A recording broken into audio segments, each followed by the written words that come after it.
नमस्कार। आज हम लेकर आए हैं आपके लिए 7 word meaning of France politics. 1789 फ्रांसीसी क्रांति, प्रथम क्रांति के समय के ये वर्ड है और इनके लिए बारे में विस्तृत वर्णन है।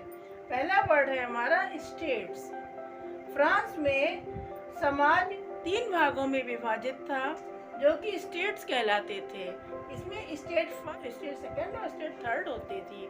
स्टेट फर्स्ट में कुलीन, अभिजात और राज परिवार के लोग रहते थे। ये बहुत अमीर और अच्छे पदों पर होते थे।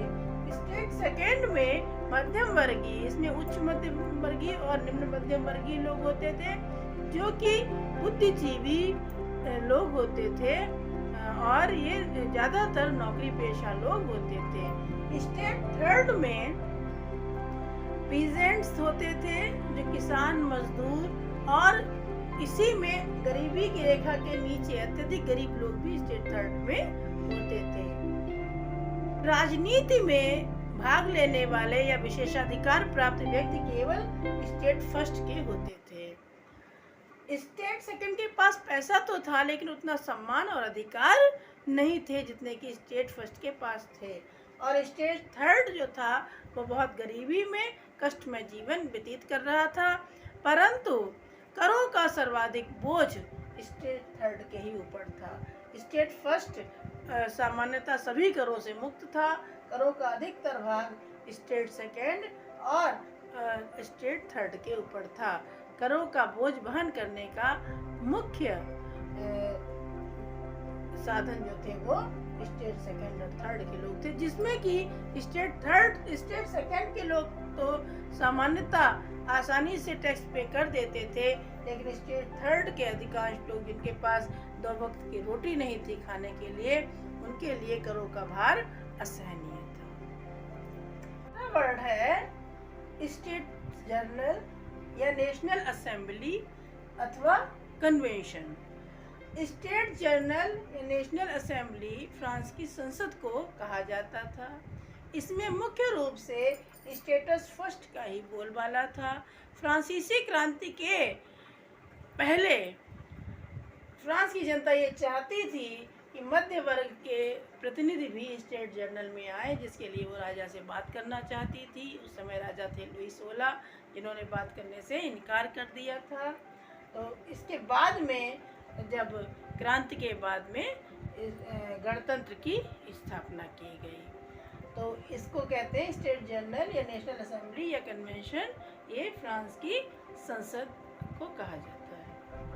थर्ड है मोनार्की या मोनार्की और रिपब्लिक। मोनार्की है राजतंत्र, जैसे कि यूरोप में सभी देशों में प्रारंभ में राजतंत्र ही था। और रिपब्लिक गणतंत्र। गणतंत्र अर्थात जनता द्वारा चुने हुए लोगों की सरकार, जैसे कि हमारे भारत में भी है गणतंत्र, जनता द्वारा और जनता के लिए ही शासन। अगला है 1789 ईस्वी की क्रांति तथा संवैधानिक राजतंत्र। 1789 ईस्वी में फ्रांस में प्रथम क्रांति हुई थी और इसका मेन उद्देश्य था स्वतंत्रता, समानता और बंधुत्व।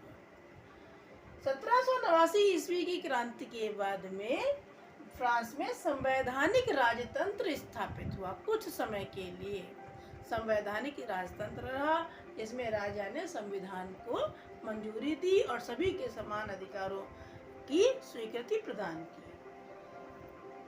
कुछ समय तक संवैधानिक राजतंत्र के द्वारा राजा ने क्रांति के बाद भी शासन किया। अगला है जैकोबिन गणतंत्र। 1792 से 1793 ईस्वी में जैकोबिन गणतंत्र रहा। 1792 ईस्वी में राजा लुई 16 को फांसी दे दी गई और उसे गिलोटिन पर चढ़ा दिया गया। इसके बाद जैकोबिन दल के नेता रॉबेस्पियर की सरकार स्थापित हुई, जिन्होंने गणतंत्र सरकार बनाई, परंतु 1792-93 ईस्वी में जैकोबिन सरकार को आतंक का युग कहा जाता है। जैकोबिन का जो नेता था रॉबेस्पियर, उसके युग को, उसके समय को आतंक का युग कहा जाता है, क्योंकि उसने विरोधियों को दंडित करने के लिए बहुत कठोर नीतियां अपनाई। बहुत सारे लोगों को फांसी पर चढ़ा दिया गया, बहुत सारे लोगों को बिना मुकदमा के जेलों में डाल दिया गया। इतना आतंक बढ़ गया कि यहाँ तक विरोधियों के साथ साथ रॉबेस्पियर के समर्थक भी उसके विरोधी हो गए। तो ये लगभग 1 साल तक जैकोबिन गणतंत्र का बोलबाला रहा फ्रांस पर। अगला है डायरेक्टरी शासन। रॉबेस्पियर को फांसी होने के बाद में डायरेक्टरी, एक 5 सदस्यों की एक सभा बनाई गई जिसको डायरेक्टरी कहा गया, और उसने 1793 से फ्रांस का शासन संभाला। इसी डायरेक्टरी का आगे चलकर एक सदस्य हुआ नेपोलियन। प्रथम बार में डायरेक्टरी का जो चुनाव होते थे वो प्रति 5 वर्ष में होते थे, चुनकर डायरेक्टरी के सदस्य आते थे।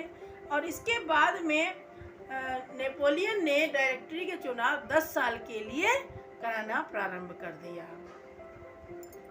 बाद में नेपोलियन ने डायरेक्टरी के अन्य 4 सदस्यों को ये निकेन प्रकारेण हटाकर उस पर अपना अधिकार स्थापित कर लिया, और वो आजीवन डायरेक्टरी का मुखिया बन गया। तो ये थी डायरेक्टरी जिसने कि फ्रांस का शासन संभाला था जैकोबिन गणतंत्र के बाद में। अगला है हमारा नेपोलियन युग। जैसा कि हम पहले बताया अभी कि डायरेक्टरी में नेपोलियन ने अपनी संप्रभुता स्थापित कर ली थी। उसने आजीवन डायरेक्टरी पर अधिकार कर लिया, और उसके बाद में उसने राज मुकुट उठाकर अपने सिर पर रख लिया। नेपोलियन का स्टेटमेंट था कि राज मुकुट हमें जो है वो झाड़ियों में पड़ा मिला, और तलवार की नोक से उठाकर हमने अपने सिर पर रख लिया। डायरेक्टरी का शासन समाप्त करके नेपोलियन राजा बन गया फ्रांस का, और फ्रांस में एक बार पुनः राजतंत्र की स्थापना हुई। नेपोलियन ने 1804 से 1815 तक फ्रांस पर राज किया, और इस समय को फ्रांस में नेपोलियन युग कहा जाता है। नेपोलियन ने फ्रांस के उत्कर्ष के लिए बहुत काम किए, और अन्य कई देशों को जीता और फ्रांस में मिलाया। नेपोलियन का सबसे महत्वपूर्ण कार्य जो था वो था नेपोलियन कोड या नेपोलियन संहिता को बनाना, जिसके द्वारा इसने न केवल फ्रांस बल्कि फ्रांस विजित अन्य देशों पर भी एक समान नियम, कानून, कर व्यवस्था आदि लागू किया। नेपोलियन संहिता या नेपोलियन कोड और नेपोलियन का महाद्वीपीय व्यवस्था और नेपोलियन के बारे में विस्तृत जानकारी हम अपने अगले वीडियो में आपको प्रदान करेंगे। नेपोलियन इतना महत्वाकांक्षी हो गया था कि बाद में मित्र राष्ट्रों ने मिलकर इसको वाटरलू के युद्ध में पराजित किया और सेंट हेलेना द्वीप में भेज दिया गया, जहां नेपोलियन की मृत्यु हुई और नेपोलियन युग समाप्त हो गया। तो ये थे आज का topic 7 word meaning of France politics, और ये आपके बहुत इम्पोर्टेंट 7 टॉपिक, इनका हमने विस्तृत वर्णन आपको किया है। ये इन्हीं के द्वारा पहले इनको समझने के बाद ही आप फ्रांस की पॉलिटिक्स को अच्छी तरह से समझ सकते हैं। आशा है आपको समझ में आया होगा। अगर कोई आप लोगों के क्वेश्चन हो तो हमें कमेंट में ज़रूर बताइए। वीडियो अच्छा लगा हो तो लाइक, शेयर और सब्सक्राइब करना ना भूलें। धन्यवाद।